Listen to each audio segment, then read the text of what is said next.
Hey YouTube, it is a week of Ultra League, Great League, and Master League. So in this video, we're going to go over the Ultra League teams. So there's a couple, only some minor changes to this season from last season. Because again, there's a couple things that got buffed that may have a little more play in the Ultra League. But then for the most part, it is the same as the past season, right? So I guess it's not buffed, but it's a new move from last season, Nature's Madness. So like Feraligatr at number 2 with Shadow Claw, Tapu Fini with Nature's Madness at number 3. Those huge rises over the last season.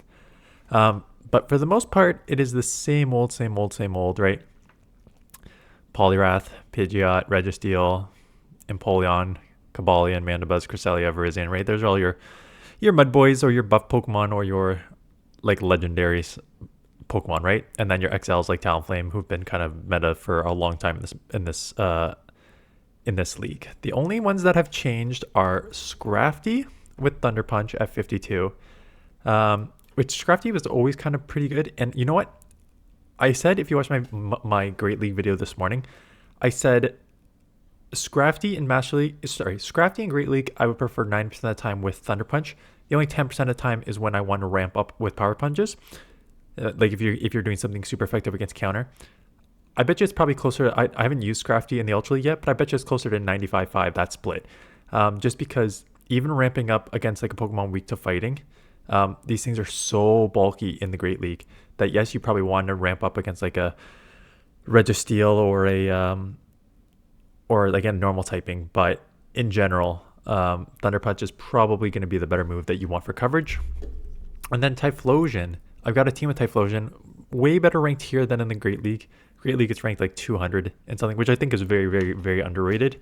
But here, same thing with that Thunder Punch and Incinerate combo, very, very strong. Plus Blast Burn is one of the best charge moves in the game. So with these sort of same typings, let's go over teams. So I've got teams from this season, like the first couple teams I think are what I showcased this season, and then I got some with at least one with Typhlosion, and then some from previous seasons that work well because it's the same meta. So this team was so strong. It's such a hard team to beat because of how strong Tapu Fini and Giratina are in this meta. So Giratina, bulky, spammy, even in bad matchups. You're not in bad matchups.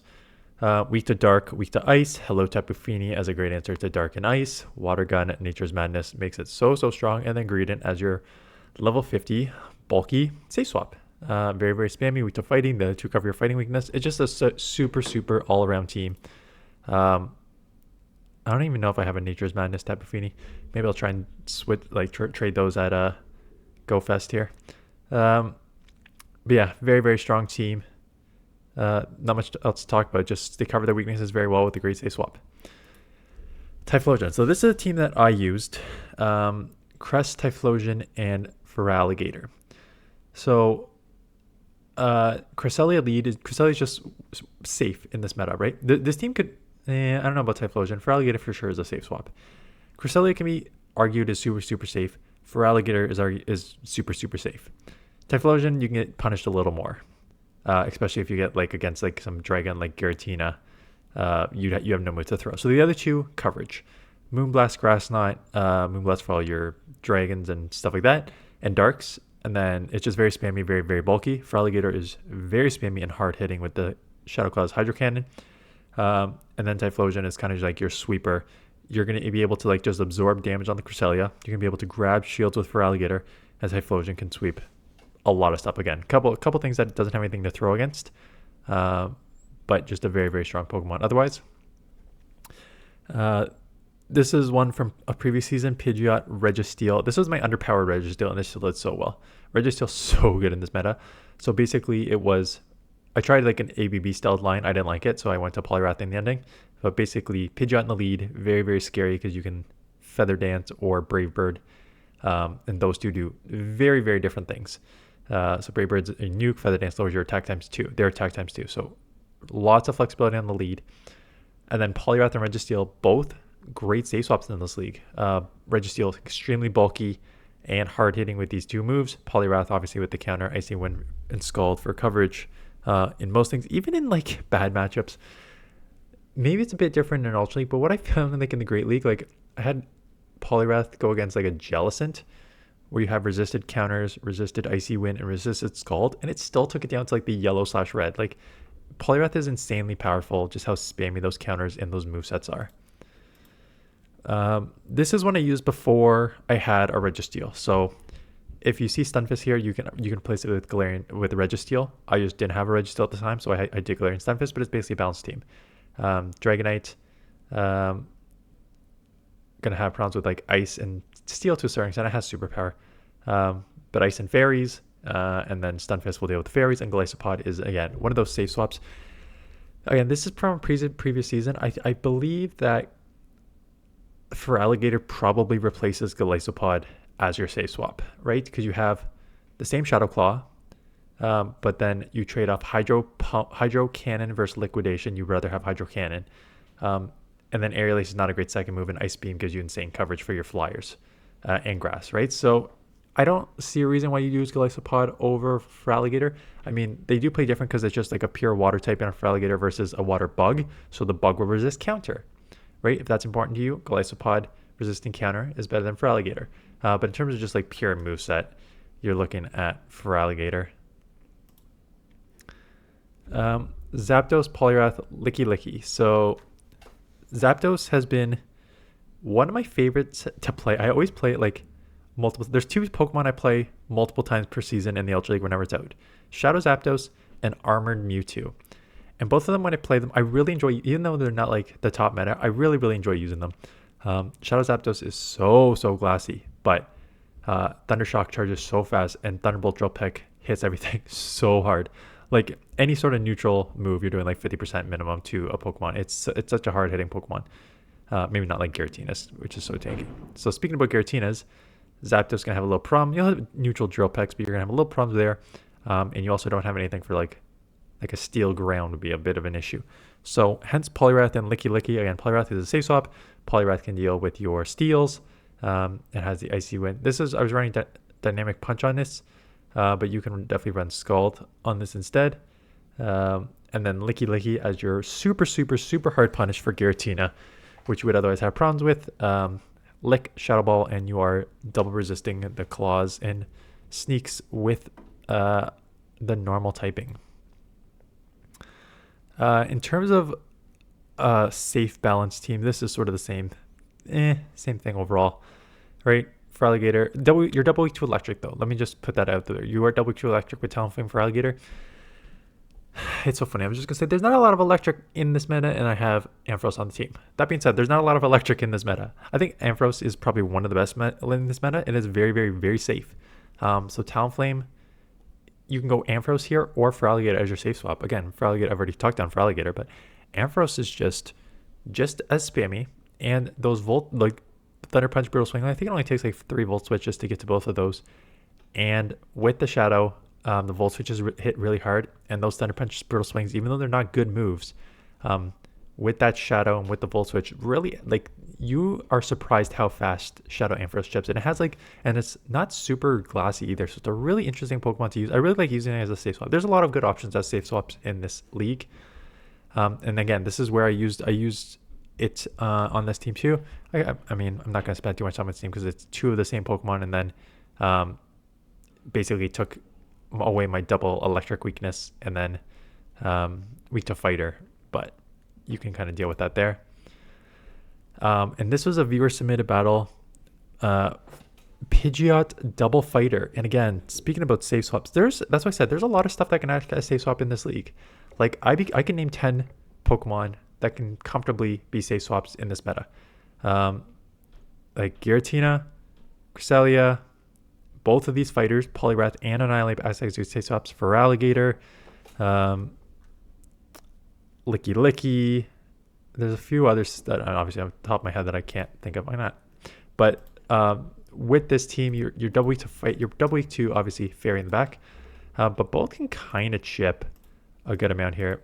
I'm just looking up what other safe swaps could potentially be in this meta that I forgot. Yeah, Feraligatr's one. They say Charizard. I don't like that, but there's Poliwrath. Tapu Fini with Nature's Madness is now. Oh, Registeel. Duh.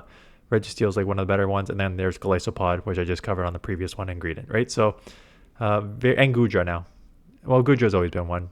And they're saying Aqua Tail Power Whip, but Gudra That's a good safe swap as well. So there's a lot of good safe swaps that I would be comfortable using in this meta.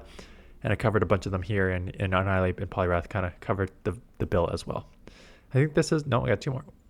I'm not going to cover this one too much. It's the same concept, right? It's basically Flyer, Fighter in the back to deal with the steals, and this Feraligatr safe swap. I use Machamp. You can use any of the other fighters, and then I use Ninetales and Pidgeot as like I use Ninetales first with my Powder Snow, or Charm, probably. And then I didn't like it, so I used Pidgeot. And an old school team, same concept. Pidgeot, Golisopod, safe swap, and Cobalion, right? So you have different fighter in the back with Cobalion, but same flyer in the front. So there's a lot of like balanced teams. Like you can, again, when you have so many safe swaps in this meta, like I just named like 8 to 10 safe swaps there. There's a lot of different teams that you can build and just like different combos that work. Unfortunately, as you saw on my thing, a lot of the meta, this is what I don't like about Pokemon Go, and this is what I wish they would fix about Pokemon Go. There is so many balanced team combos that you can put together. The problem is everyone defaults to the same like 20. And the reason that is because when you look at, it's three things. There's only three things that make a Pokemon strong in GBL. And it is your stat product, your typing, and your moveset. Stat product is fixed. So you can't do much about that. So your legendary Pokemon, like Giratina, is just super, super bulky. You're going to have some like balanced, hard-hitting ones. And then you got like your glass cannons, whatever, right? Different stat products, different fields, different things. Then you have typings. There are some typings that are just stronger than others. And it comes back to sort of the main series games advantages you have in those games that you do not have in this game. So for example, I always go to electric, and I said there's not a lot of electric in this meta. And the reason that is because in the main series games, I'm talking like I played a ton of them, but electric, you always had, when you're battling, electric was always one of the first moves to go. So you had that speed advantage. Well, speed doesn't translate to this game, right? Because you're both playing at the same time. So what you gave up in stat product with like attack and defense in the main series games for your speed, you're not picking up the speed here. But you still don't have the attack and defense that you do, that other Pokemon do. So you're already behind on the stat product. So if you want a Pokemon to be relevant with like bad typings, grass, electric, bug, these typings in the main series games that are just like the stats don't translate to Pokemon Go, you need to offset it with a great moveset. Because their typings, stat product's not good. Their typings against the meta are not good because there's just so many things that beat, like bug, like fire's everywhere right now, flying is everywhere right now, and stuff like that, right? So there's so many things, and bug doesn't really hit super, like the stuff that you hit super effective against, like dark and psychic. There's not a lot of psychic Pokemon, right? So when you don't have a typing that works and you don't have the stat product works, you better make it up in moveset. And I find that Pokemon Go is not giving Pokemon the movesets they need to create a balanced and diverse meta, right? So you have like Pokemon with good typings, like water Pokemon. Why do water Pokemon dominate? Well, they got like a good typing already. Again, not a lot of electric, and then not a lot of grass, because those two are bad typings in this. So water is generally roaming free. You got a bunch of water Pokemon with insane movesets, like but bunch of Hydro Cannon users. Now with like Swampert, Mudshot, one of the best fast moves in the game. Hydro Cannon, one of the best charge moves in the game. Poliwrath, Counter, one of the best fast moves in the game. Buffed, Scald, and coverage with Icy Winds, like great movesets. So now you got like certain typings, certain Pokemon that just have it all. Have the stat product, have the typings, and the movesets. And then you have some of these like bad typing, bad stat product Pokemon not getting the movesets they need to compete with some of this. And that's why you get a limited meta, right? You just have these Pokemon unable to compete because they need movesets. So someone actually mentioned the worse your stat product is in this game, the better your moveset should be. I agree, right? You should give these bugs like buff bugs moves through the roof, buff some grass moves through the roof. So, like Frenzy is a great move, but like you really need to offset the bad typings with like really, really good movesets, and a lot of these don't have it, which is why the meta is condensed, and that's why you're seeing Pidgeot, Poliwrath, Annihilate in all those Pokemon a bunch of times because unfortunately they are the best in this meta. Anyways, that's my little sidebar on the meta, which again, you'll see it this week when I showcase teams in the Great League and potentially some in the Ultra League. It's going to be the same 15 to 20 Pokemon over and over and over again, and that is the reason why. Anyways, that's enough rambling. Thanks for watching. See you guys in the next one.